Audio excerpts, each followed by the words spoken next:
Hello friends, welcome to another video of Geek Next Door. Today I'm going to show you how to log into your server without using a password. And by without using a password, I mean that it will be more secure than using the password also. So let's get started now. First I'll show you how it works traditionally.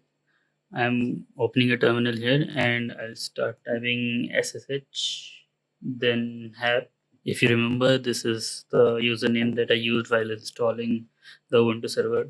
You can check out the old video for this reference. Then at the rate 192.168.227.132, this was the IP address that we got while installing the server. And when you press enter, if you are logging in for the first time, it will ask for the authenticity of the host. Just enter yes. And if not logging for the first time, it will not ask this message, but it will ask for the password. This is what we want to avoid. We'll give the password and we are able to log in into the server securely.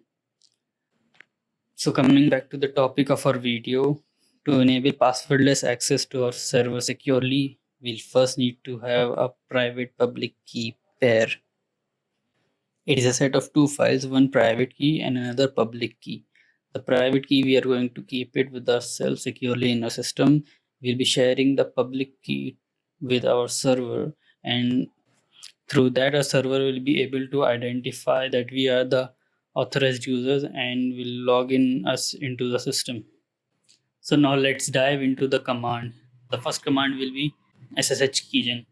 It's common for Windows, iOS, and Linux, so it doesn't matter which OS you are using. So I'll type in SSH keygen -t, that is type RSA, and -b, that is 4096. Yeah, I'm using 4096 because the higher bits you use, the more secure it will be, but it will take more time to log into the server. So 4096 is the balanced number for me. You can use your own number of bits. And now I press enter. It's generating public private key pair. It will ask for a file name. I'm going to use a default file name. You can give your own file name, but using the default file is much better in most cases. You can enter a passphrase. We don't need a passphrase. The whole point is to avoid passwords. And now we have created a RSA key. This is a random art image. You don't need to worry about that. Now that you have successfully generated the key, you can verify your key files in the .ssh directory from your home directory. Just type in dir space .ssh in Windows and you'll be able to see the id RSA is your private key and id RSA .pub is the public key. We will not touch the id RSA. We'll be using .pub key and we'll be copying it to our remote server. If you are on Mac or Linux, then the command is very simple. Just type in SSH dash copy dash id space dash I space home directory sign slash dot ssh slash the public key file name, that is id underscore rsa dot pub,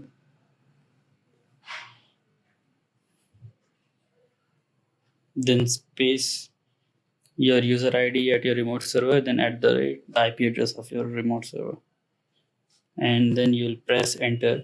This command will work on Mac and Linux. For Windows, I have a separate command that we will be using in this example. So note down this command for Mac or Linux. The Windows command is also very simple. Just type space .ssh if you're on your home directory slash the public key file name, that is id rsa.pub,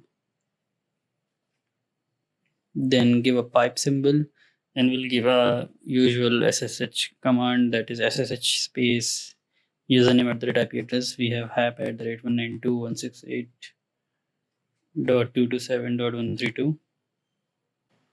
Then space, and in double quotes you will have to write cat, then two greater than symbols, and dot SSH slash authorized keys.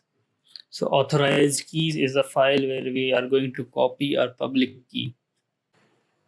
The way it works here is the type command will show the public key content. It will pass it to the SSH value, and this value will pass it to the cat command, and this cat command will in turn save these values in the authorized keys file. So this is how it is copied. When you press enter, it will ask for the password.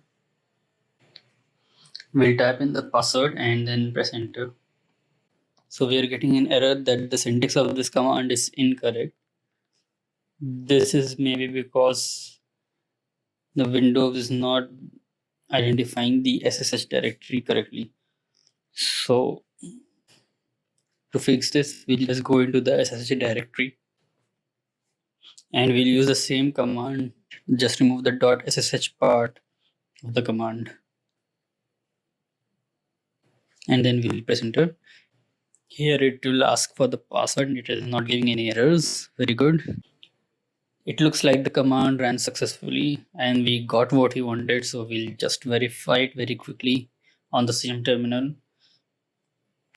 We'll use the same command ssh app at the remote server.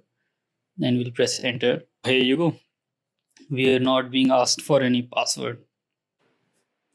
There is one more scenario that we need to cover here. Suppose a hacker got your password somehow, and when he tries to log into your server through his own terminal, the server will ask a password from that hacker, and that hacker will be able to easily access your server if he has the password. So let me demonstrate this first. I'm going to open a new terminal on Ubuntu subsystem. Suppose this is a hacker's terminal and he has your password. This is separate from our Windows terminal. So that outsider could type SSH space your username at the rate IP address. And when he enters it, the server will ask for a password. So as you can see, if an outsider tries to log into the server, he will be asked for the password, and if he has the password, he will easily gain access to your server. This is what we want to avoid. I'm going to exit from the screen. Going back to our server terminal. Now to block the outsider access to our server who has a password, we just need to modify a system file. It's a very simple step. We'll type this following command: sudo nano /etc/ssh/sshd_config, and then you press enter.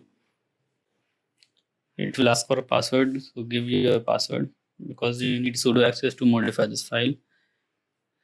So now we have this file open. We just go down to the bottommost part and you can see there's a parameter password authentication. We remove the yes and we'll type in no. And now there is one more thing you need to confirm. Go up and there is one more parameter called challenge response authentication. This should also be no. So if it is already no, then you don't need to change anything. If it is set, then please change it to no. And then press Ctrl X and Y to enter, and enter once again to save this file. Now once this file is saved, you need to restart the SSH server in the server itself. So there's a command for that: sudo service SSH restart, and you press enter. This will restart the service inside the server. And now we come back to our intruder's terminal and we try to log in into our server. Remember, we have a password, but we do not have the public private key pairs. We try to SSH and we enter it. And there we go, we get an error that permission is denied on the public key, because now the server will only look for the public key from your system, which we do not have in our intruder's terminal. If we go to the SSH directory and we look into the contents, we do not have a public private key pair in the intruders system, but we do have a public private key pair in our own Windows system. So now anyone who doesn't have our public private key pair will not be able to log in. This pair of two files is the identification of this system for the server. So this server will only give access to this system only and not the intruder system or any other system.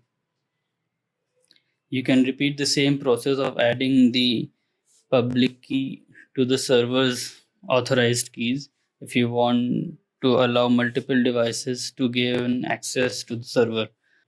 This video is a part of a series where I'll show you how to set up your own server at home. So stay tuned for that playlist. Link will be in the description down below. I'll see you on my next video where I'll be showing you how to access your server through a VNC, that is virtual network computing. It will be a graphical interface and you'll be able to access your server with the graphical interface through native Ubuntu GUI.